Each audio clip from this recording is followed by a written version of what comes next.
రానున్నటువంటి వినాయక చవితి పండుగకు ఎటువంటి ఏర్పాట్లు చేయాలనే దాని మీద సమీక్ష చేసుకోవడం, అదేవిధంగా పండుగను వైభవపేతంగా 3 రోజులు జరుపుకునే విధంగా ఏ రకమైనటువంటి ఏర్పాట్లు చేయాలా అనే దాని మీద కూడా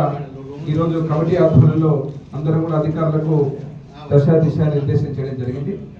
ఇటు రూట్ కావచ్చు, ఆ రూట్ ద్వారా నిమజ్జనంలో జరిగేటువంటి ఎలక్ట్రిసిటీ, అదేవిధంగా ఉన్నటువంటి పోలీస్ డిపార్ట్మెంటు, కమిషనర్ గారు, అదేవిధంగా ఇతర అధికారులతో కూడా సమన్వయం చేసుకుంటూ నిమజ్జనం జరిగేటువంటి రోజున ఎక్కడైతే ఏర్పాట్లు కావాలో ఆ నీళ్లు కానీ, అక్కడ ఉన్నటువంటి సేఫ్టీ మెజర్స్ కానీ, ఇటు ఫైర్ డిపార్ట్మెంటు, అదేవిధంగా ఉన్నటువంటి గద ఈతగాళ్ళు, అంబులెన్సెస్, ప్రతి మండపం కూడా ఏదైతే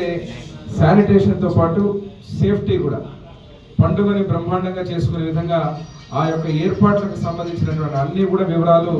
ప్రత్యేకంగా వినాయక మండలి కమిటీ ఆధ్వర్యంలో ఈ యొక్క సమీక్ష చేయడం, వాళ్ళందరికీ కూడా అధికారులకు దిశ నిర్దేశించడం జరిగిందని తెలియజేస్తూ, ఏదైతే ఎమ్మెగనూరు పట్టణం కావచ్చు, నియోజకవర్గం కావచ్చు, ఏ పండుగ చేసినా కూడా వైభవపేతంగా మతాలకు అతీతంగా ఈరోజు సోదర భావంతో బ్రహ్మాండంగా జరుపుకునేటువంటి మన నియోజకవర్గం రానున్నటువంటి వినాయక చవితికి అదే రకమైనటువంటి ఏర్పాట్లు, అదే రకంగా ప్రతి సర్కిల్స్ కూడా లైటింగ్ కావచ్చు,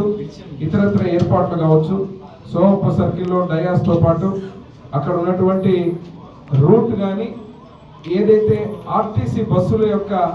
ఎంట్రీ ఎగ్జిట్ దగ్గర నుంచి కూడా క్షుణ్ణంగా ఒక పద్ధతి ప్రకారంగా మనందరం కూడా ఒక ఏర్పాట్లు చేసుకునే విధంగా ముందుకు పోవడం జరిగిందని తెలియజేస్తూ, మరొకసారి అడ్వాన్స్ వినాయక చవితి శుభాకాంక్షలు తెలియజేస్తూ, ఏదైతే మన వినాయక మండలి వారందరూ వారి కమిటీ సభ్యులు,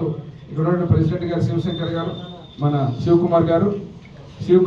నరసింహులు గారు, రామకృష్ణ గారు, విహెచ్పి నేత సత్యనారాయణ గారు,